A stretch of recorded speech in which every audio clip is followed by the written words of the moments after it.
Muy bien, gracias. Gracias por estar. Su primera impresión sobre el tema de la protesta por las tarifas y del tema de las tarifario tarifas en general, que usted alguna declaración, algún pronunciamiento ya ha tenido. Sí, porque hay que tratar de no caer en la tentación de analizar la medida y la manifestación, sino el fondo de la cosa. La manifestación tiene su razón de ser sin ninguna duda, y creo que el problema es un gobierno que reincide en el error, que minimiza la situación y que... Yo vengo diciendo, me parece que lo peor del macrismo es cuando hace kirchnerismo, cuando creen que pueden andar por la banquina y llegar a objetivos que ellos dicen buscar por el camino de la ilegalidad. El ajuste es brutal y no hubo una consideración sobre el contexto económico-social, fundamentalmente porque no hubo la audiencia pública. La audiencia pública, que no es vinculante, siempre es obligatoria, entre otras cosas porque es el ámbito que sirve para que la gente pueda participar, opinar, recibir información y analizar ese contexto y esas consecuencias. Ahora, está bien, esto es, digamos, sería parte del recorrido jurídico, político. La pregunta que uno se hace es, más allá de la audiencia pública, ¿hasta dónde la sociedad entiende y está en condiciones de aguantar un aumento de tarifas cuya base hoy sería del 400%? Estamos hablando, digamos, de casi una concesión, y es el 400%. Sí, por eso. A ver, primero no hay, digamos, porque lo que no se fijó tampoco en las resoluciones es cuál era el criterio para el aumento. En realidad no había una valoración de por qué debía ser eso y no otra cosa, y lo mismo pasa con el 400. ¿Por qué no es 300 o por qué no es 600? El tema es a dónde se va. Yo creo que la sociedad estaba y está preparada para tolerar un aumento, pero un aumento en la misma medida que se venía anunciando, que era un aumento gradual, lógico, razonable, que pudiera ser pagado. Esto exhibe además las contradicciones dentro del propio gobierno, con un ministro de Economía que quiere poner prioridad al ataque a la inflación y el ministro de Energía que aumenta 1000% las tarifas, ¿no? Y la otra cuestión es a dónde iba el aumento de la tarifa. No lograron ni bajar el déficit, ni bajar los subsidios, por eso, ni bajar los subsidios, ni mejorar la inversión, ni lograr el autoabastecimiento. Entonces, nada de todo esto sirvió para los objetivos que ellos mismos se habían planteado. Pero encima, insisto, por el camino de la ilegalidad. Frente al fallo de la Cámara Federal, un fallo además que va mucho más allá de todos los anteriores, porque lo que le declara... De La Plata.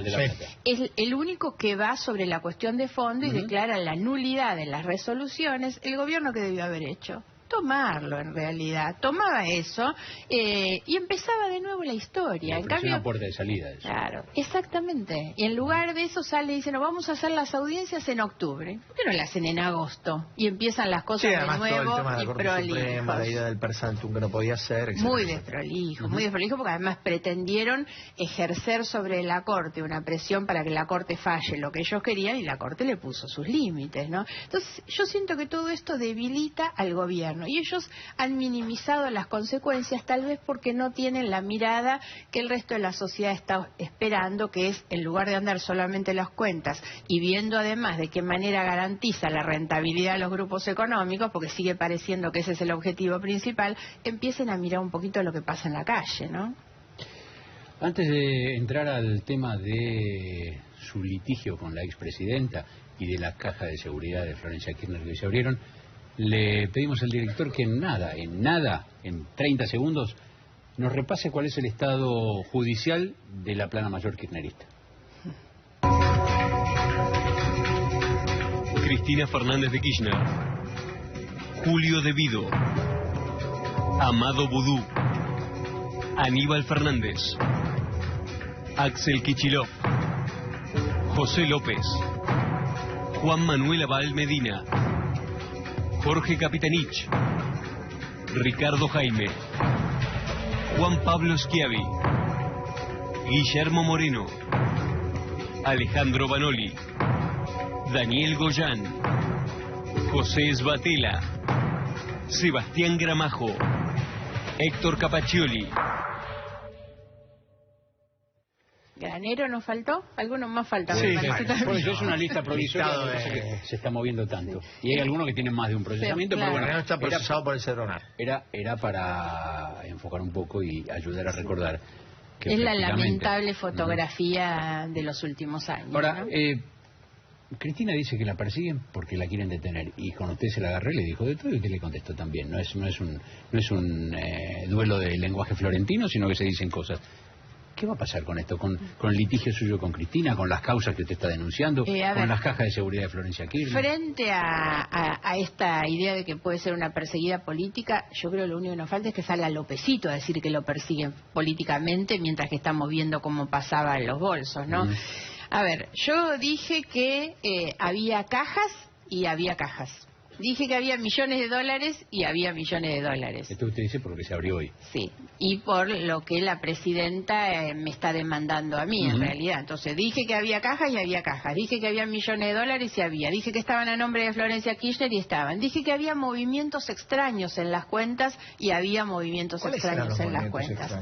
Bueno, fundamentalmente... Cuando ella blanquea la dolarización de sus ahorros. Claro, pero hay que entender esto. No hay ningún delito en cambiar los pesos a dólares tampoco.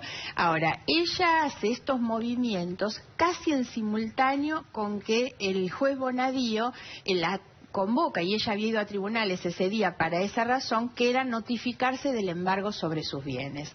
Entonces ella se desapodera de lo propio. Ella tenía una cantidad de plazos fijos, más de 10 plazos fijos, con una cantidad importante de dinero, que lo termina pasando a la cuenta de Florencia. Bueno, esta es la conclusión que usted saca de lo que hoy se conoció, por ejemplo, de los 4.600.000. Mínimo eso es extraño, que estando a nombre de ella de repente pase a tenerlo Florencia. Me cuenta de vuelta, usted dice que esto fue después que Bonadío le dictó el embargo. Ella había ido el miércoles de la semana pasada a tribunales a notificarse de eso. Pero ella rechazó el embargo.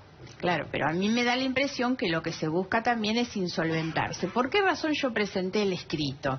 Que no fue una denuncia, en realidad el escrito se llama "Le pido al fiscal que investigue", porque en esa causa, que era un poco lo que ustedes decían antes, es la famosa causa Otesur, donde en realidad lo que se está investigando es la ilicitud de origen del patrimonio de la familia Kirchner, una ilicitud que surge, entre otras cosas, porque recibía, igual que los Sauces, sumas millonarias provenientes de empresarios contratistas del Estado. En realidad, con eso han armado una fortuna millonaria en los últimos años, que a mi juicio es producto de los delitos que se cometieron desde el ejercicio del poder.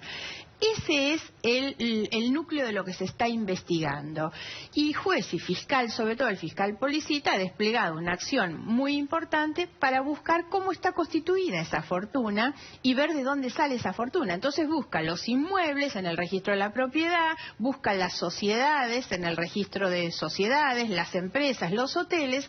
Y yo lo único que le dije es, además de todo esto, busque la plata en efectivo, porque usted no va a tener una totalidad de la fortuna que tienen si no va y mira qué cosa hay en las cuentas. Y mírelo antes que se la terminen de llevar, porque tenga cuidado, porque en estos días se la están llevando la plata, ¿no? Y evidentemente no me equivoqué. Todas las cosas que dije son las cosas que vamos viendo.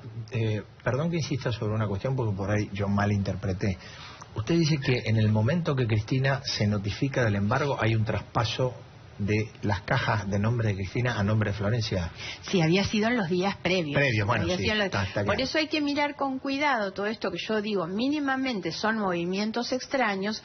Hoy, según lo que yo tomo conocimiento a través de los medios, los 4 millones de dólares que hay en la cuenta a nombre de Florencia Kirchner son fajos de los Estados Unidos con un depósito hecho en este año.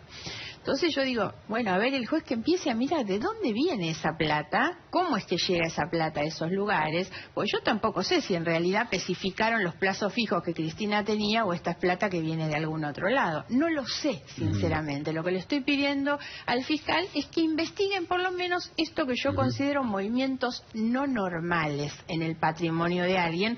Recordemos además que Florencia ni siquiera puede ella acreditar esto. A esta gente no le cierra ni siquiera el blanco, no le cierran las cuentas en blanco de lo que heredan de Néstor Kirchner a lo que hoy tienen como patrimonio.